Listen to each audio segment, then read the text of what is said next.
नमस्कार, कार्यक्रम विशेष संवादमा स्वागत गर्दछु। म सचिता। हामी विशेष संवादमा विशेष गरी कुनै विषयवस्तुमा रहेर कुराकानी गर्दै आइरहेका छौँ। आज हामी विशेष गरी यो विशेष संवादमा जुत्ता चप्पलको विषयमा विशेष कुराकानी गर्नेछौँ।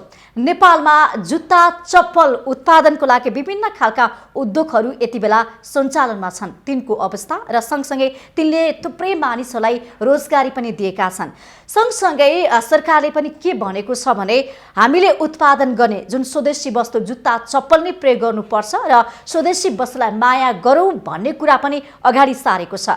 र यति बेला जुत्ता चप्पलबाट आत्मनिर्भर बन्न सकिन्छ, यसबाट आय आर्जन गर्न सकिन्छ र देशमा आर्थिक समृद्धि ल्याउन सकिन्छ भनेर त्यस क्षेत्रमा थुप्रै मानिसहरू लागि पनि पर्नु भएको छ। के छ त अहिलेको अवस्था, सँगसँगै कोरोनाको प्रभाव, असर र यो असरलाई अवसरमा कसरी बदल्ने लगायतका विषयमा कुराकानी गर्नेछु। र कुराकानीको लागि यति बेला हामीसँग हुनुहुन्छ कृष्ण कुमार फ्यान, उहाँ फुटवेयर म्यानुफ्याक्चर त्यसै गरी एसोसिएसन अफ नेपालका अध्यक्ष हुनुहुन्छ।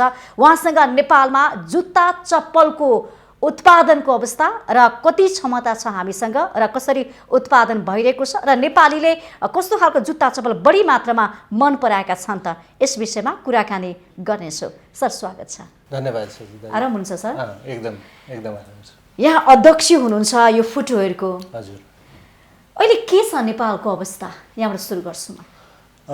नेपालमा फुटवेयरको अवस्था वास्तवमा 15-20 वर्ष अगाडिको अवस्था हेर्ने हो भनेदेखि अत्यन्त विदेशी जुत्ता चप्पलको प्रभाव बढी भएको अवस्था थियो। र उपभोक्ताहरूले पनि स्वदेशी उत्पादनलाई त्यति धेरै माया नगरेको अवस्था थियो। साँच्चै भन्ने हो भनेदेखि सबै एउटा पसलमा गएर एउटा उपभोक्ताले जुत्ता किनिसकेपछि उसको डिजाइन, उसको मूल्य, क्वालिटी सबै कुरा चित्त बुझेर पनि नेपाली हो भनेपछि नाक खुम्च्याउने खालको स्थिति आजभन्दा 15-20 वर्ष अगाडि थियो भनेदेखि त्यो अहिले परिवर्तन हुँदै स्वदेशी उत्पादनलाई प्रयोग गर्नुपर्छ, माया गर्नुपर्छ भन्ने खालको आम उपभोक्ताहरूको भावनामा एउटा सकारात्मक सोच भएर आएको छ र स्वदेशी उत्पादनले चाहिँ उपभोक्ताहरूको मन जित्न अहिलेको अवस्थामा सफल भएको छ। अहिले सरकारले पनि के भनेको छ भने अब हामीले जुत्ता चप्पल लगायतका छालाजन्य वस्तुहरूमा चाहिँ हामी आत्मनिर्भर बन्नुपर्छ भनिरहँदाखेरि तपाईँहरू यो क्षेत्रमा लाग्नु भएको धेरै वर्ष भइसकेको छ। हामी आत्मनिर्भर बन्न सक्छौँ? बिल्कुल सक्छौँ। हामीसँग जुन डिमान्ड छ अहिले स्वदेशी जुत्ता चप्पलको भनौँ न, जुन खालको डिमान्ड छ त्यो डिमान्ड पुरा गर्न सक्ने क्षमता विकास भइसकेको छ। अहिले लगभग हामीलाई 9 करोड जोडीभन्दा बढी जुत्ताको आवश्यकता पर्छ। सरदर 9 करोड जोडी वार्षिक 9 करोड जोडी जुत्ताको आवश्यकता छ, डिमान्ड छ भने हाम्रा उद्योगहरू पूर्ण रूपमा सञ्चालन हुने हो भने लगभग 15 देखि 16 करोड जोडी जुत्ता उत्पादन गर्न सक्छौँ। र विगतका दिनहरूमा केही यस्ता सेगमेन्टहरू थिए जुन हामीसँग उत्पादन गर्न सक्ने त्यो प्राविधिक ज्ञान थिएन, त्यो खालका उपकरणहरू थिएनन् र ती आयातै गर्नुपर्ने अवस्था थियो। तर अब अहिले हरेक उद्योगहरूले त्यसको विकास गरिसकेका छ। एकातिर पूर्वाधारको विकास गरिसकेका छ, अर्कोतिर उपकरणहरूको विकास गरेका छ, पुँजी कहीँबाट भए पनि स्रोत जुटाएर त्यसको व्यवस्थापन गरिसकेका छन् भनेदेखि अहिले हामी नेपालीलाई आवश्यक पर्ने जुनसुकै प्रकारका जुत्ताहरू पनि स्वदेशमा उत्पादन गर्न सक्ने छ। यहाँले भन्नुभयो 9 करोड माग रहेको छ, नेपालीहरूले वार्षिक रूपमा 9 करोडको जुत्ता खपत गर्छन्। 9 करोड जोडी त्यति जुत्ता माग छ भनिरहँदाखेरि नेपालमा कतिजना उद्योग अहिले सञ्चालन? हाम्रो क्षमता त 16 करोड भन्नुभयो यहाँले, होइन? अहिले 9 करोडै उत्पादन भएको छ। 9 करोड जोडी जुत्ता त उत्पादन भएको छैन, किनभने मैले चाहिँ लगभग भएका उद्योगहरू 25% भन्दा बढी क्षमतामा सञ्चालन हुन सकिरहेका छैन। अहिले हामीले लगभग 4.5 करोड जोडी जुत्ता चाहिँ स्वदेशी बजारमा मागको आपूर्ति गरिरहेका छौँ भने लगभग झन्डै 1 करोड जोडी जुत्ता चाहिँ निर्यात पनि गर्छौँ। त्यसले गर्दाखेरि 5 देखि 5.5 करोड जोडी जुत्ता हामीले उत्पादन गर्ने गरेका छौँ। यसको अर्थ मागको लगभग 60% चाहिँ स्वदेशी उत्पादनले धानेको छ। र यो देशमा लगभग 1500 भन्दा बढी उद्योगहरू चाहिँ क्षेत्रमा सञ्चालनमा छन् र यो चाहिँ ठुला उद्योग, मझौला उद्योग, साना उद्योग गरेर ग्रामीण भेगदेखि शहरी क्षेत्रसम्ममा यसको सञ्जाल फैलिएको छ र हरेक क्षेत्रमा हेर्ने हो भनेदेखि कहीँ न कहीँ जुत्ताका उत्पादन हुने उद्योगहरू साना हुन् ठुला हुन् ती उद्योगहरू छन्। हाम्रो विशेष बहस भनेको कसरी हुन्छ, जस्तो 60% हामी उत्पादन गर्न सफल भएका छौँ, अब 40% बाँकी छ। त्यो 40% पनि हामी नेपालमा उत्पादन गरौँ भन्ने हाम्रो यो बहस हो खासमा चाहिँ। ठ्याक्कै 40% पुरा गरेर विदेशी जुत्ता चप्पललाई चाहिँ स्वदेशमा छिर्न नसक्ने गरीको प्रतिबन्ध लगाउँ भन्ने पक्षमा म पनि छैन। किनभने कुनै कुनै उपभोक्ताहरू हुनुहुन्छ जसलाई चाहिँ अब महँगा जुत्ताहरू लगाउनु छ होइन, सोख पनि हुन्छ मान्छेहरूको, विदेशी लुगा लगाउँ, विदेशी प्रयोग गरौँ, महँगा जुत्ता लगाएर हिँडौँ भन्ने खालको त्यो चाहना पनि हुन्छ। अब 25,000 30,000 50,000 पर्ने जुत्ताहरू लगाउने उहाँहरूको इच्छा छ भनेदेखि त्यो ल्याए भयो। तर वास्तविक मूल्याङ्कनका आधारमा त्यति नै भन्सार तिरेर व्यापारीहरूले ल्याएर त्यो चाहिँ उहाँहरूको मागलाई पूर्ति गर्न हामी बाधक बन्दैनौँ। तर 1000 देखि 4000 सम्मका जुत्ताहरू चाहिँ बाहिरबाट आयात गर्नुपर्ने अवस्था पनि छैन। र उपभोक्ताहरूलाई म के पनि भन्न चाहन्छु भने हामीले उत्पादन गरेका जुत्ताहरूमा एउटा भरोसा गर्न लायकका जुत्ताहरू हामीले उत्पादन गरेका हुन्छौँ। किनभने मूल्यको हिसाबले होस्, गुणस्तरको हिसाबले होस्, डिजाइनको हिसाबले होस्। अब डिजाइनको हिसाबले पनि हामी अलिकति विगतका वर्षहरूमा अलिक कमजोर थियौँ, तर अहिले चाहिँ अब हामीसँग त्यो क्षमताको पनि विकास भइसकेको कारणले गर्दाखेरि अब हर हिसाबले उपभोक्ताहरूलाई सन्तुष्ट बनाउन सक्छौँ र बाहिरबाट जुत्ता ल्याइराख्नुपर्ने आवश्यकता हामीले चाहिँ देखेका छौँ। अहिले कुन कुन ब्रान्डका जुत्ताहरू बजारमा छन्? नेपालमा अहिले यो ब्रान्डिङ गर्ने प्रचलन पनि केही दिनदेखि मात्रै, केही वर्ष अगाडिदेखि मात्रै सुरु भएको छ। नभएदेखि हामीले चाहिँ विगतका वर्षहरूमा चाहिँ अब बजारले जस्तो खालको माग गर्थ्यो हामीले त्यस्तै जुत्ता बनाएर विदेशी ब्रान्डकै जुत्तामा पनि बेचिरहेको अवस्था थियो आजभन्दा 15-20 वर्ष अगाडि भनेदेखि। अब यो 15 वर्षदेखि पछाडि अब क्रमशः नेपाली जुत्ताहरूको ब्रान्डिङ हुँदै आएको छ र विशेष गरेर अब अलिकति उपकरणहरू प्रयोग गरेर उत्पादन गर्ने उद्योगहरूले ब्रान्डिङ गर्न सुरुवात गर्नुभयो र धेरै अहिले त ब्रान्ड बिनाको जुत्ता नै स्वदेशी त्यति धेरै बन्दैन। मैले ठ्याक्कै यहाँबाट यो ब्रान्डलाई यी ब्रान्डहरू हामीले कसरी चिन्ने? अब मानौँ न हामी ग्राहकहरू कुनै पसल, जुत्ता पसल गयौँ भनेदेखि उहाँहरूले चाहिँ खालि जापानिज सुज हो भन्नुहुन्छ होइन, नेपाली त उहाँको मुखबाटै आउँदैन वास्तवमा होइन। हामीले यो पनि सुरुवात गरेका छौँ कि आफ्नो ब्रान्डको पछाडि मेड इन नेपाल लेख्न पनि सुरु गरिसकेका छौँ। अब अहिले हरेक नेपाली ब्रान्डको जुत्ताको पछाडि मेड इन नेपाल भनेर लेखिएको हुन्छ।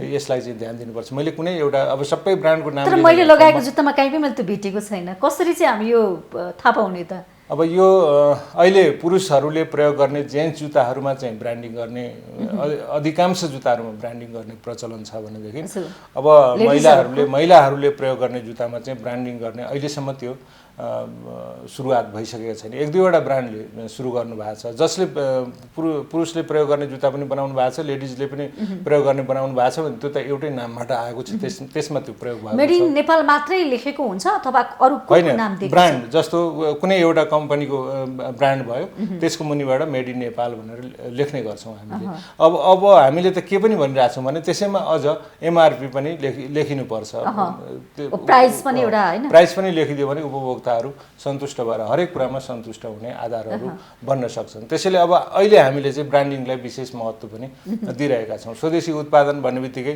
अब यहाँले अहिले भन्नुभयो कुन चाहिँ जुत्ता स्वदेशी हो त भनेर कसरी चिन्ने त भन्ने कुराहरूमा अब यो एउटा पक्ष। कतिपय भनौँ न व्यापारीहरूले ग्राहकलाई ठग्नु पनि भएको छ, यो चाहिँ जापानिज जुत्ता हो एकदमै महँगो पर्छ भन्नुहुन्छ, आश्वासन दिनुहुन्छ, घरमा किनेलाई 2 महिना 3 महिना फाट्ने हैन, नटिक्ने त्यस्तो खालको पनि ठगिने गरेको भने गुनासो त आइरहेको छ। अनि नेपाली जुत्ता हामीले किन्दाखेरि कति वर्ष ग्यारेन्टी त्यो पनि हुनु पर्यो नि त, कति वर्ष उसले सेवा सुविधा पाउँछ, प्राइस अनुसारको हुन्छ हुँदैन हो। त्यसमा चाहिँ अब जस्तो उपभोक्ताहरूले किन्दाखेरि स्वदेशी ब्रान्ड दिनु पर्यो भनेर भन्ने, अब स्वदेशी ब्रान्ड भन्ने बित्तिकै त्यहाँ वारेन्टीको कुरा आउँछ। अनि यसमा वारेन्टी छैन भनेर भन्यो भने बुझे हुन्छ कि यो स्वदेशी जुत्ता होइन। किनभने स्वदेशी जुत्ताले आफ्नो ब्रान्ड राखेको हुन्छ, त्यो ब्रान्डको इमेजको लागि पनि कमसेकम 6 महिना 1 वर्ष उपभोक्ताले लगाउनु पर्छ, उपभोक्तालाई खुसी बनाउनु पर्छ भन्ने हामी उत्पादकहरूको चाहिँ ध्यान रहन्छ। त्यसले गर्दाखेरि जब व्यापारीले चाहिँ कुनै प्रकारको ग्यारेन्टी वारेन्टी वारेन्टी दिएको हुँदैन भनेदेखि त्यो सम्झिँदा हुन्छ। तर अझै पनि हामीले भनौँ न असन, न्यु रोड, काठमाडौँको बजार छ नि, बजारलाई हेर्ने हो भने बढी मात्रामा उहाँले विदेशी जुत्ता चप्पल अलिक माया गरेको जस्तो देखिन्छ कि नेपालीहरूलाई चाहिँ अलिकति प्रदर्शन पनि गर्ने खालको त्यो नभएको अलिकति ग्राहक आउँदा पनि यो देशको अलिक विश्वका विकसित देशहरूको नाम लिएर यो देशको लाउनुस् भन्ने, तर नेपाललाई चाहिँ अलिकति अन्तिममा आएर चाहिँ नेपाली पनि छ है भने त्यो टाइपले कुरा गर्नुहुन्छ।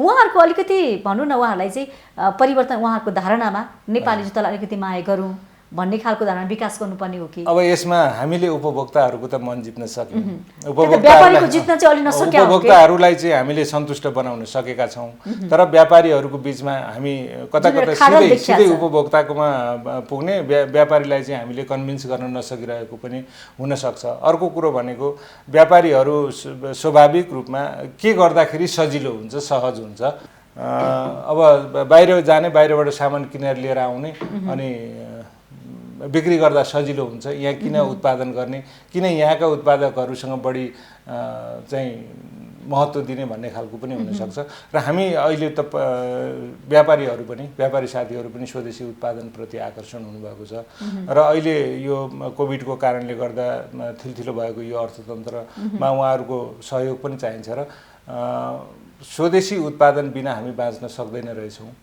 भन्ने कुराको अनुभूति चाहिँ सबै व्यापारीहरूले पनि, अहिले उपभोक्ताहरूले पनि फिलिङ गरिरहेको अब। जस्तो कोरोनाको प्रभाव कस्तो पर्यो? कोरोनाको प्रभाव अब यो 10 महिनादेखि नेपालका हरेक उद्योग धन्दाहरू बन्दाबन्दीको अवस्थामा छन् र अहिलेसम्म पनि कतिपय उद्योगहरू खुल्न सकेका छैनन्। विशेष गरेर अब दक्ष जनशक्तिको अभाव, अहिले केही सहज भए पनि अहिले पनि उद्योगहरू व्यवस्थित रूपले सञ्चालन गर्न सक्ने अवस्था छैन। जनशक्तिको अभाव र कच्चा पदार्थको पनि अब अभाव हुन सुरु भइसकेको छ। त्यसले गर्दाखेरि अब यी दुईटा समस्याका कारणले गर्दाखेरि उद्योगहरू फुल फेजमा अहिले पनि सञ्चालन हुन नसकिरहेको अवस्था छ। अब यो यहाँले भन्नुभयो उद्योग धन्दाहरूले नेपालको अर्थतन्त्रलाई उकास्ने काम गर्छ भनिरहँदाखेरि अहिले कतिपय धेरै उद्योगहरू चाहिँ बन्दाबन्दीको अवस्थामा छन्, भर्खरै अलिकति चलायमान हो कि जस्तो पनि देखिएको छ। अब कसरी सुचारू गर्ने, यो कोरोनाको अभ्यासमा कसरी चाहिँ सञ्चालन गर्ने भन्ने तपाईँहरूमा एउटा चुनौती छ नि? होइन, यो चुनौती सँगसँगै अवसरहरू पनि आउँछ। हामीलाई यस्ता खालका चुनौतीहरू बारम्बार हामीले झेल्दै पनि आएका छौँ। चाहे त्यो 2072 सालको भूकम्प, त्यसले लगभग 6 महिनासम्म चाहिँ उद्योग धन्दाहरू बन्द हुन पुगे, त्यसपछि लगत्तैको नाकाबन्दी, त्यसको असर 6 महिनासम्म। अब त्यही 1 वर्ष हो, 1 वर्षको अवधिमा चाहिँ फेरि हामी 65% को हाराहारीमा मागको आपूर्ति गर्न सफल भइसकेको जुत्ता चप्पल क्षेत्र 72 सालमा आएर 35% मा झर्यो, किनभने हामीले उत्पादन गर्न सकेनौँ। बजारको डिमान्ड बढ्दै गयो, हामीले उत्पादन गर्न सकेनौँ। त्यही बेला चाहिँ राज्यको नीति पनि कस्तो रह्यो भनेदेखि के अरे जनतालाई खाली खुट्टा हिँडाउनु हुँदैन, चोरेर ल्याए पनि जसरी ल्याए पनि बाहिरबाट सामान ल्याएर चाहिँ वितरण गर भन्ने खालको नीतिले गर्दाखेरि त्यो 1 वर्षको अवधिमा जसरी विदेशी जुत्ता चप्पलहरूले व्यापक रूपमा हस्तक्षेपकारी भूमिका निर्वाह गर्न सक्यो, त्यसबाट हामी निकै अप्ठ्यारो स्थितिमा प्रभाव पर्यो र क्रमशः फेरि त्यसलाई सुधार गर्दै गर्दै गर्दै अहिले 60-65% को हाराहारीमा पुगिसकेको उद्योगलाई अहिले यो कोभिडले फेरि थङथिलो बनाएको अवस्था छ। तर यस सँगसँगै एउटा के राम्रो पक्ष छ भनेदेखि अब हामीले गर्न सक्यौँ भनेदेखि आम उपभोक्ताको हृदयमा र व्यापारीहरूको हृदयमा र सबैको हृदयमा के परेको छ भनेदेखि स्वदेशी वस्तु प्रयोग गर्नुपर्छ, एउटा राष्ट्रियताको भावना भित्रैबाट जागरुक भएर आएको छ कि अहिले। यो एउटा सकारात्मक पक्ष हो। यो मेटिएन भनेदेखि त हामी अहिले थिलथिलो भएका छौँ, क्रमशः हामी सुधार गर्दै लिएर जाउँला। उपभोक्ताहरूको मन सधैँभरि मन मस्तिष्कमा बस्न सकियो भनेदेखि अहिले कुनै अप्ठ्यारो परेको छ, उहाँहरूले केही समय अझै पनि पर्खिन सक्नुहुन्छ र स्वदेशी नै वस्तु प्रयोग गर्ने वातावरण बन्यो भनेदेखि यसका सहायक उद्योगहरू, धेरैभन्दा धेरै उद्योगहरू यहाँ स्थापना हुन सक्ने अवस्था सम्भावना धेरै छ भनौँ न। त्यसैले यो चुनौतीले अवसर पनि लिएर आएको छ। हामीलाई कच्चा पदार्थको अहिले जुत्ता उद्योगीहरूलाई के समस्या छ भन्दाखेरि दक्ष जनशक्तिको अभाव छ। जनशक्ति किन अभाव हो भन्दाखेरि अब कतिपय उद्योगहरूमा बाहिरबाट जनशक्ति ल्याउनु पर्ने विगतका दिनहरूमा त्यो अवस्था थियो भनेदेखि अहिले यही भएका स्वदेशी जनशक्तिहरू पनि यो 10 महिनासम्म फ्याक्ट्री बन्द हुँदाखेरि व्यवसाय नै बेरोजगारी भन्दा पनि अब व्यवसाय पनि परिवर्तन भइसक्यो। अब कतिपय जुत्ता बनाउने कालीगढहरू सिकर्मी बनेका छन्, डकर्मी बनेका छन्, गएर खेतीपातीतिर लागेका छन्, कृषि क्षेत्रमा लागेका छन्। अब त्यसले गर्दाखेरि झन् जनशक्तिको अभाव हुँदैछ। त्यसै गरी कच्चा पदार्थ बाहिरबाट लगभग 60-65% कच्चा पदार्थ जुत्तामा आवश्यक पर्ने कच्चा पदार्थ हामी बाहिरबाट आयात गर्थ्यौँ भनेदेखि अब त्यो बाहिरबाट आयात गर्न सक्ने अवस्था छैन। ती मुलुक बाह्य मुलुकमा पनि सहज ढङ्गले त्यो कच्चा पदार्थको पनि अझ कच्चा पदार्थ सहज ढङ्गले आयात हुन सकेका छैन। ती उद्योगहरू कतिजनालाई रोजगारी दिनुभएको थियो? अहिले लगभग हामीले प्रत्यक्ष रूपमा 50,000 भन्दा बढी मान्छेहरूलाई रोजगारी दिएका छौँ। यो फेरि हामीले हाम्रो क्षमताको 25%ले मात्रै उद्योगहरू सञ्चालन हुँदा पनि हामीले 50,000 मान्छेलाई रोजगारी दिएका छौँ भनेदेखि मागको 100% पुरा गर्ने अथवा 90-95% चाहिँ पुरा गर्ने र हाम्रा उद्योगहरू फुल फेजमा सञ्चालन हुने र निर्यात पनि गर्न सक्ने हो भनेदेखि लगभग यसको 3 गुणा बढी अथवा 1.5 लाख भन्दा बढी मान्छेहरूलाई रोजगारी दिन सक्ने क्षमता। कोरोनाकै कारण त होइन होला, अन्य कारणले हुन सक्छ। अन्य कारण भनेको अब विगतका दिनहरूमा धेरै समस्या र चुनौतीहरू थिए, जस्तो न्यून विजयीकरणको आधारमा चाहिँ कम भन्सार दरबन्दीमा जुत्ताहरू आयात हुने, त्यसले नेपाली जुत्ता चप्पलहरूलाई अप्ठ्यारो पारेको थियो। त्यस्तै गरेर यो दक्षिण क्षेत्रको सीमा खुलाका कारण बाहिरबाट चोरी पैठारी भएर आउने अधिकांश जुत्ताहरूले हामीलाई प्रभाव पारेको थियो। अब यो क्रमशः सुधार हुँदैछ। राज्यले पनि जुत्ता चप्पलले चाहिँ गर्न सक्छ, यो क्षेत्रमा देशलाई आत्मनिर्भर बनाउन जुत्ता व्यवसायीहरूले जुत्ता उद्योगीहरूले गर्न सक्छन् भन्ने एउटा विश्वास राज्यलाई हामीले दिलाउन सफल भएका छौँ।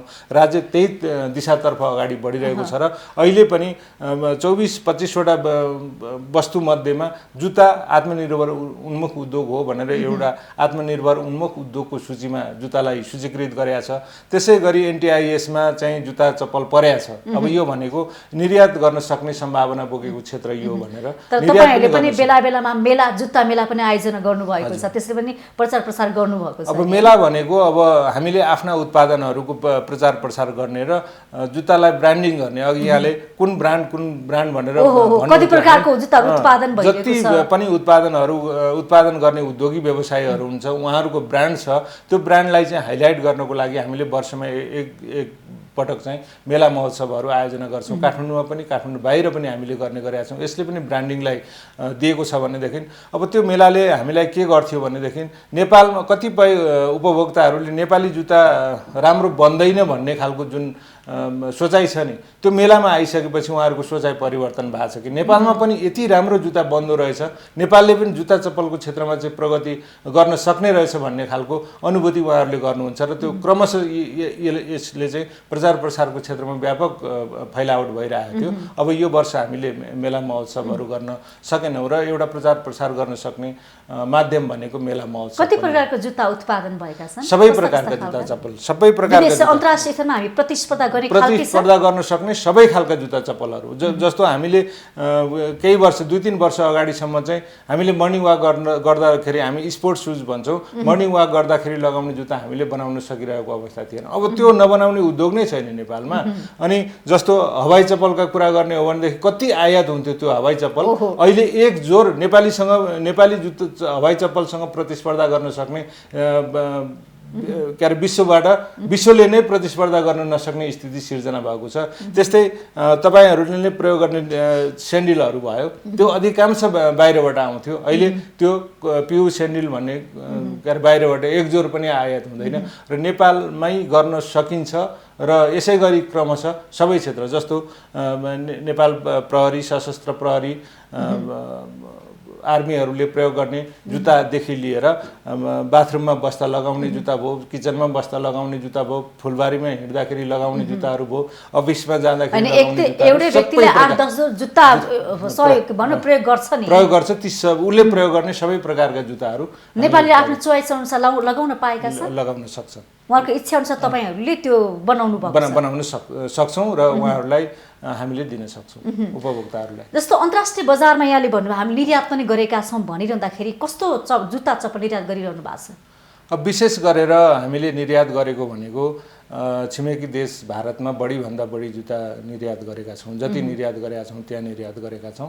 र अरू जुत्ताहरू भनेको जहाँ जुन विदेशी भूमि जहाँ नेपालीहरूको बढी बसोबास छ, खाडी मुलुकहरूतिर, त्यहाँ चाहिँ नेपाली जुत्ताहरू जाँदाखेरि पनि, त्यहाँ काम गर्न जाँदाखेरि पनि 1-2 जोर जुत्ता बोकेर जाने। अनि त्यहाँ रहँदै पनि घर परिवारलाई मेरो जुत्ता फाट्यो, मलाई जुत्ता पठाइदिनुहोस् भन्दाखेरि यहाँबाट स्वदेशी जुत्ता नै, नेपाली जुत्ता नै लगाउँछु भन्ने खालका हाम्रा उपभोक्ताहरू विदेशमा पनि हुनुहुन्छ। उहाँहरूलाई यसरी पठाउने गरिएको छ। र 72 सालभन्दा अगाडि त हामीले 1 करोड 25 लाख जोडीसम्म जुत्ता निर्यात गरेका थियौँ। अब त्यसपछि क्रमशः त्यो पनि घट्दै गयो र अहिले केही कमी भएको छ। तर हामीसँग सम्भावनाहरू प्रशस्त छन्, हामी निर्यात गर्न पनि सक्छौँ। तर कमसेकम यो आफ्नो आन्तरिक बजारलाई व्यवस्थित गरौँ, सुदृढ गरौँ। यहाँ चाहिँ 90-95% चाहिँ मागको आपूर्ति गरिसक्दा नसक्दै हाम्रो क्वालिटीमा पनि सुधार हुन्छ, हाम्रो डिजाइनमा पनि सुधार हुन्छ, प्राइसमा पनि हाम्रो सुधार हुन्छ। त्यसले गर्दाखेरि हामी अन्तर्राष्ट्रिय बजारसँग प्रतिस्पर्धा गर्न सक्छौँ। जस्तो यहाँले 16 करोड उत्पादन गर्ने हामीसँग क्षमता छ भनिरहँदाखेरि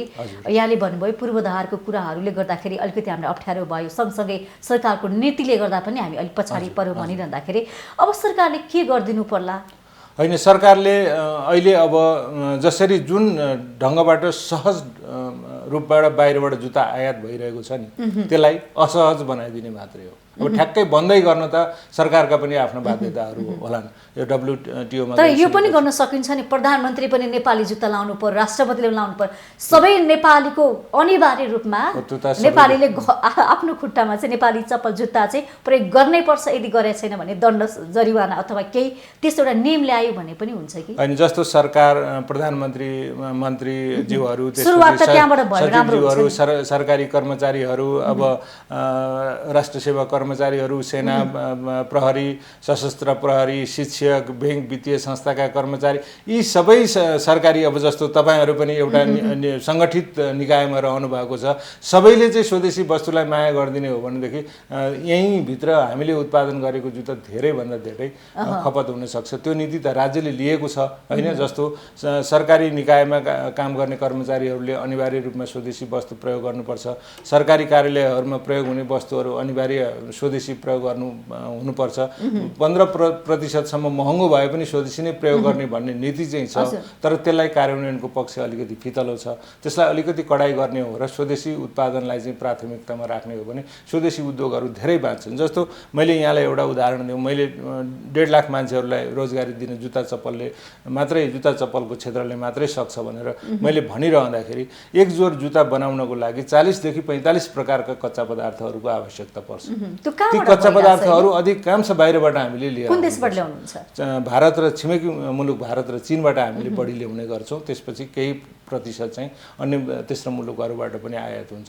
तर ती 50-55वटा 45-50 प्रकारका कच्चा पदार्थहरू जो जुत्ता चप्पल बनाउनको लागि आवश्यक पर्ने कच्चा पदार्थ छ, तिनीहरूका उद्योगहरू यहाँ स्थापना गर्न सक्यो र यो कच्चा पदार्थ चाहिँ स्वदेशमै उपलब्ध हुने हो भनेदेखि ती उद्योगहरूमा कति जनशक्तिको खपत होला, कति मान्छेहरूले रोजगारी प्राप्त गर्न सक्लान् र त्यति उद्योगहरू यहाँ सञ्चालन हुन सक्ने हो भने जुत्ता चप्पलको क्षेत्रले मात्रै पनि देशको अर्थतन्त्रमा कति योगदान पुर्याउन सक्ला, देशलाई समृद्धि बनाउने दिशामा चाहिँ यो क्षेत्रले कति योगदान पुर्याउन सक्ला भन्ने कुरा गर्न सकिन्छ क्या। त्यसले गर्दाखेरि अब हाम्रो ध्यान भनेको हामी बजारलाई कमसेकम उपभोक्ताहरूले यो परेको बेलामा मात्रै राष्ट्रियताको भावना जगाउने होइन कि सधैँभरि चाहिँ स्वदेशी वस्तु नै प्रयोग गर्छु भन्ने खालको भावना उहाँहरूसँग कायम रहिरह्यो भनेदेखि हाम्रो अब ध्यान भनेको जनशक्ति उत्पादन र कच्चा पदार्थ उत्पादन गर्ने दिशातर्फ हाम्रो सङ्गठनको होस् अथवा हरेक हामी उद्यमीहरूको ध्यान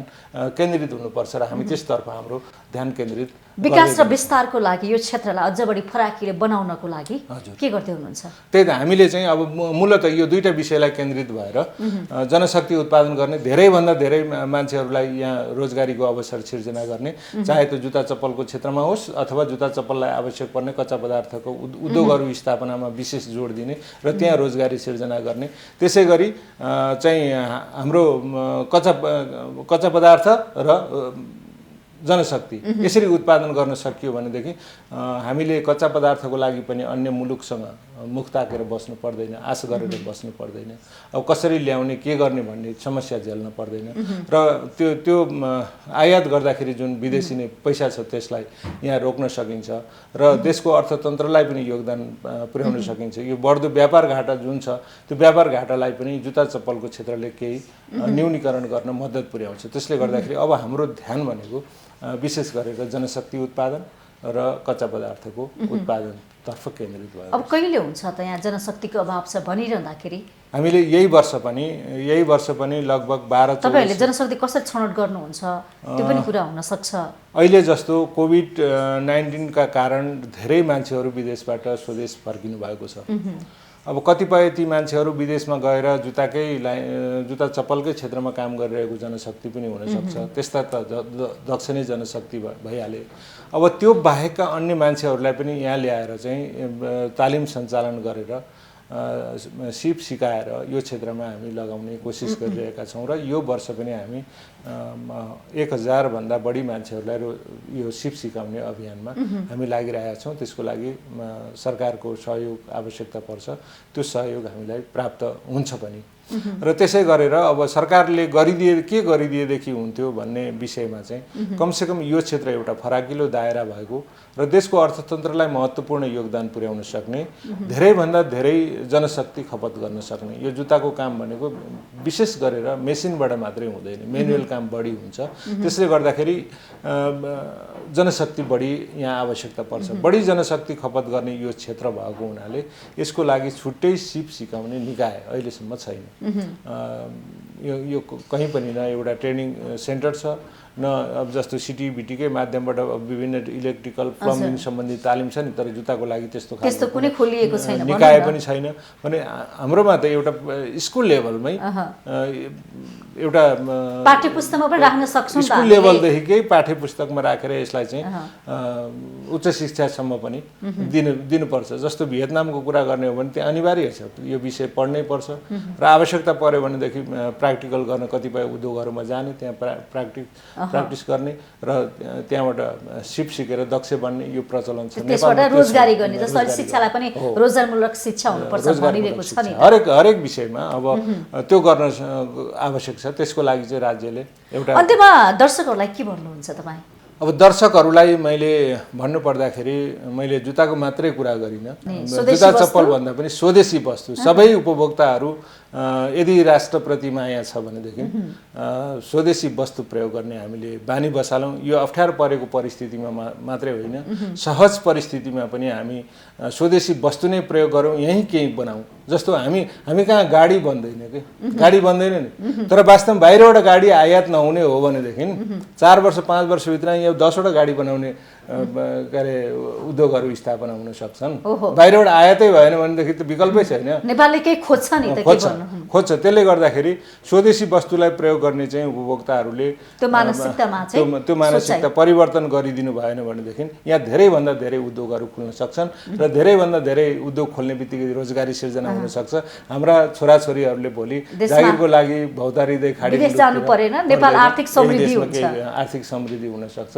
म उपभोक्ताहरूलाई यो राष्ट्रियताप्रतिको भावना चाहिँ कहिल्यै पनि नमरोस् र स्वदेशी वस्तु प्रयोग गर्न चाहिँ कहिल्यै पनि मैले नेपाली जुत्ता लगाएको छु भन्ने खालको हीनताबोधको भावना पैदा नहोस्। नेपालीहरू जुत्ता अन्तर्राष्ट्रिय बजारको जुत्ताभन्दा बलियो छ, सस्तो छ र राम्रो छ, गुणस्तरीय। हस् सर, समयको लागि धन्यवाद। यहाँलाई पनि धेरै धन्यवाद। यो बिजनेस प्लस टेलिभिजन जसले मलाई समय दिनुभयो आफ्ना कुराहरू राख्ने टेलिभिजन परिवारलाई धेरै धेरै धन्यवाद। कार्यक्रम विश्व संवादबाट म पनि बिदा हुन्छु। बिजनेस प्लस टेलिभिजन हेर्दै गर्नुहोला। नमस्ते।